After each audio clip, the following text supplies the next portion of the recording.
जय श्री राम दोस्तों। आज मैं आपके लिए एक नया टॉपिक लेकर आई हूँ। आप सभी इसके बारे में भी जानते होंगे और चर्चा भी करते होंगे। मेरा नाम अंकिता है, एज अ न्यूट्रिनिस्ट हूँ मैं।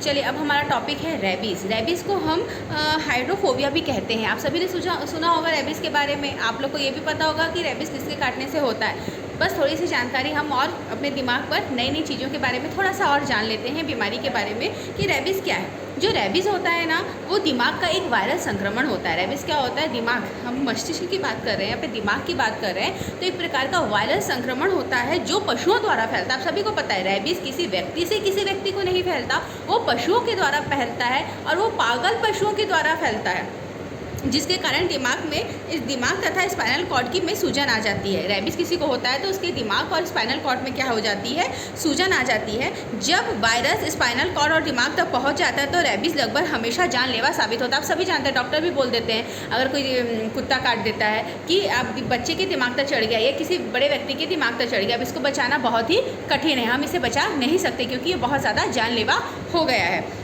जैसे कि आप सभी जानते हैं, ये संचारी रोगों की श्रेणी में आता है। खेत या जंगली जानवरों द्वारा फैलता है। आमतौर पर ये पेट एनिमल, जैसे हम बात करें कुत्ते हो गया, बिल्ली हो गया, इसलिए आप देखते होंगे जो लोग घर में पशुओं को, पेट को पालते हैं, उन लोग बाकायदा उनका वैक्सीनेशन करते हैं। ठीक है, तो हम लोग घर में पालने वाले जो जानवर होते हैं उनका वैक्सीनेशन करते हैं। जो लोग अपने जानवरों या एनिमल्स का वैक्सीनेशन नहीं करते, हमारा काम है उनको जागरूक करने का, उनको बोलने का कि अगर आपने घर में अपने एनिमल्स पाले हैं, कुत्ता या बिल्ली पाले हैं, तो आप उसका ज़रूर वैक्सीनेशन करें। क्योंकि हम बाहर आवारा कुत्तों का तो वैक्सीनेशन नहीं करवा सकते हैं ना, इसलिए हमें बाहर के जानवरों से ज़्यादा संक्रमण होने का खतरा होता है। तो बाकायदा इसके लिए कैसे और क्या करना है, ये चीज़ें हम चर्चा कर रहे हैं। ये देखेंगे तो ये ज़्यादातर ये जो है हमारे भारत में भी होता है, लेकिन ज़्यादातर ये अफ्रीकी जो देश होते हैं, अफ्रीका हो गया है, दक्षिण पूर्व एशिया हो गया है, यहाँ पर बहुत ज़्यादा होता है। Australia, New Zealand, Iceland, Taiwan, Japan आदियों में ये सब नहीं पाया जाता। मतलब ये सब रेबीज़ वहाँ नहीं पाया जाता है। कारण क्या है? मनुष्यों में रेबीज़ एक पागल जानवर के काटने से होता है, चाहे वो कुत्ता पागल हो या वो बिल्ली पागल हो, उसके काटने से होता है। ये एक वायरस जानवर की लार के माध्यम से फैलता है।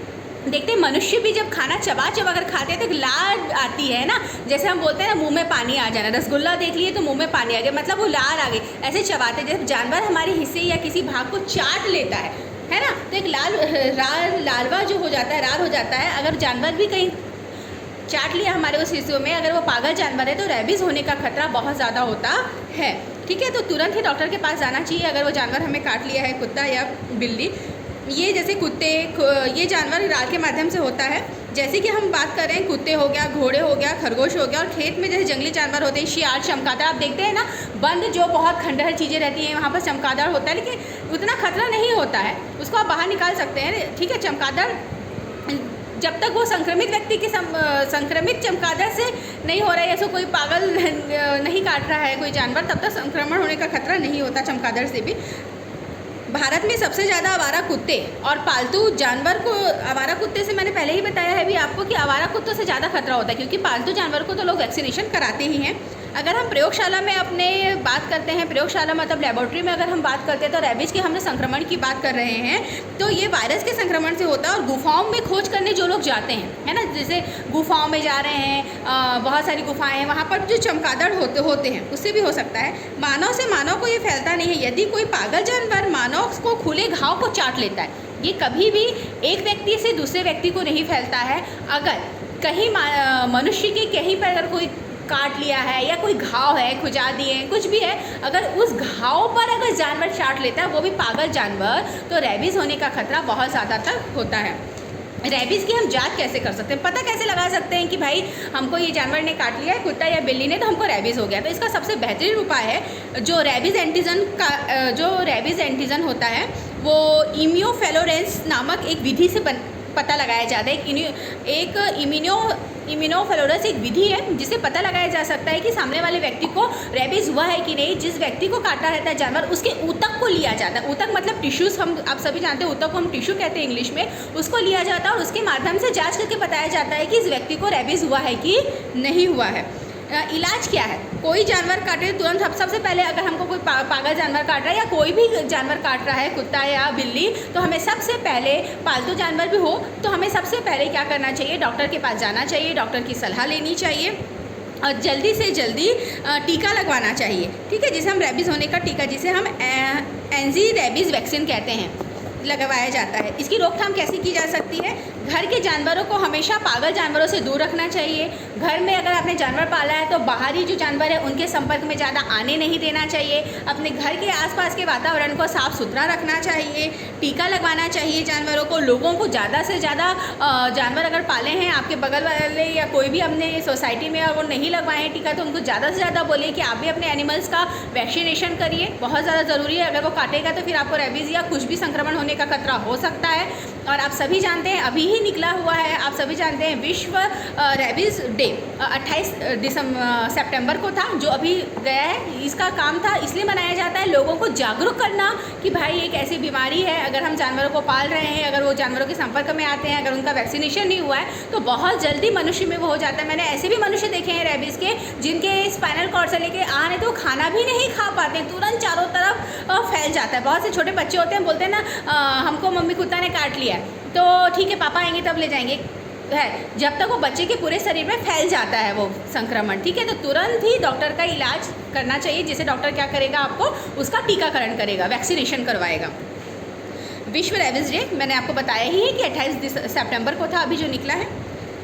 लोगों को जागरूक करना है, ये भी बताया मैंने।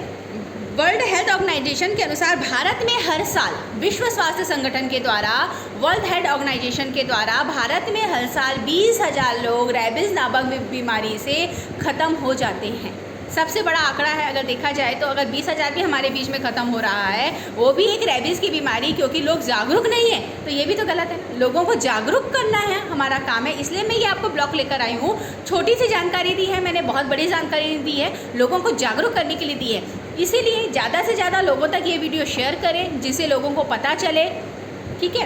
अब हम बात करें, अगर हमें कोई जानवर कुत्ता काट रहा है या बिल्ली काट रही है, कोई भी पेट एनिमल हमें काट रहा है या आवारा जानवर काट रहा है, तो वैक्सीनेशन तो तुरंत कराना चाहिए, ठीक है। और अगर घर में पाले हुए जानवर भी काट रहे हैं तो भी एक बार ज़रूर डॉक्टर का परामर्श और सलाह लेने की ज़रूरत है। जाइए डॉक्टर के पास। क्या नहीं खाना चाहिए? सबसे पहले अगर हमको काट रहा है और हमको कुछ नहीं खाना चाहिए, वैसे तो मनुष्य खाने में भी उसको आहार नली में बहुत परेशानी होती है। अगर रेबीज़ संक्रमण फैल गया है तो बहुत दर्द होता है, ठीक है। तो बहुत से लोग हम क्या खाना चाहिए पे हम चर्चा करते हैं। फिर एक छोटा सा मैं आपको किस्सा सुनाती हूँ।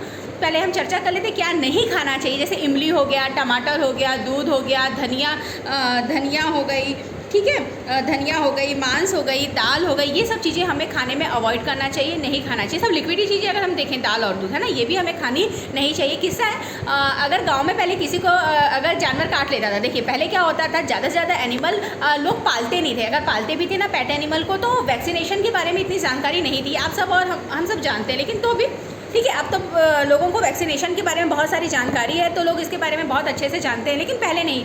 तो पहले लोग क्या करते, देखते थे कुत्ता कहीं पागल तो नहीं हो गया। अगर वो कुत्ता पागल हो गया, मतलब पागल हो गया, काटने के मर गया, तो इंसान बच गया। पहले एक ऐसे किस्सा मैंने भी सुना है, ठीक है, इसलिए मैं भी ये किस्सा आपको सुना रही हूँ। अगर वो मर गया है तो फिर हमको कोई खतरा नहीं है, हम बच जाएंगे। और अगर वो नहीं मरा है, उसके घर में जा के देखते थे 4 से 5 दिन, 7 दिन, 8 दिन, महीने भर, अगर वो कुत्ता नहीं मरा है तो भाई हमको संरक्षित, तुरंत जाओ डॉक्टर के पास जाओ। पहले आप सभी जानते हैं कुत्ता के काटने पर 14 इंजेक्शन लगाए जाते थे, है ना।